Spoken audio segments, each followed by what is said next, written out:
Hello, time travelers. Let's coast together above a late Cretaceous shoreline. Just as the evening thermals soften and the sea turns to black ink, silhouetted against that bruised purple sky is Nyctosaurus, a pterosaur so minimal it almost looks like a quick sketch. It has these long, graceful wings, a tiny body, and a head crowned by a truly giant forked crest. What's missing? Well, there are no teeth and no tail vein. It's basically just a living sail designed to glide. Now, that enormous mast on its head isn't some kind of battering ram. It's all about signaling and fine-tuning its flight.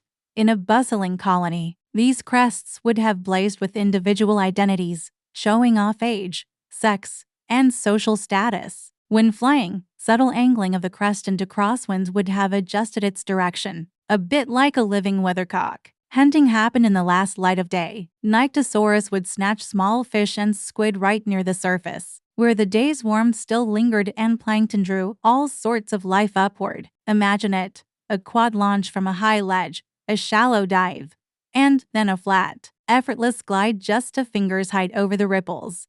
With its feet barely skimming the water, predators lurked below, like the shark Squalocorax, and other birds called ornithurines patrolled the skies above. But by maintaining strict altitude discipline, Nyctosaurus kept its precious sail-like crest out of reach. Its skeleton was a masterpiece of lightweight engineering. Hollow, air-filled bones, fused joints, and a shoulder girdle that locked all its power into a few nearly frictionless wing strokes. So, what about that outrageous crest?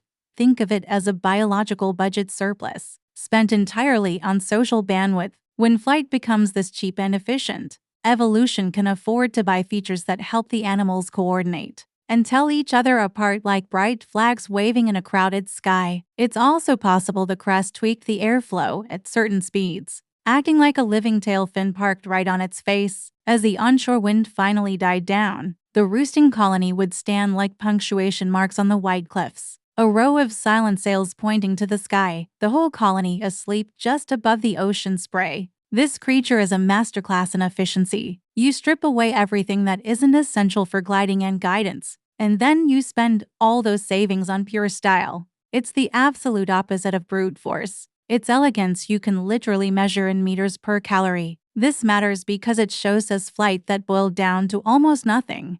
And then, with all that efficiency, a burst of expressive beautiful excess on top. Thanks for skimming the ink with us.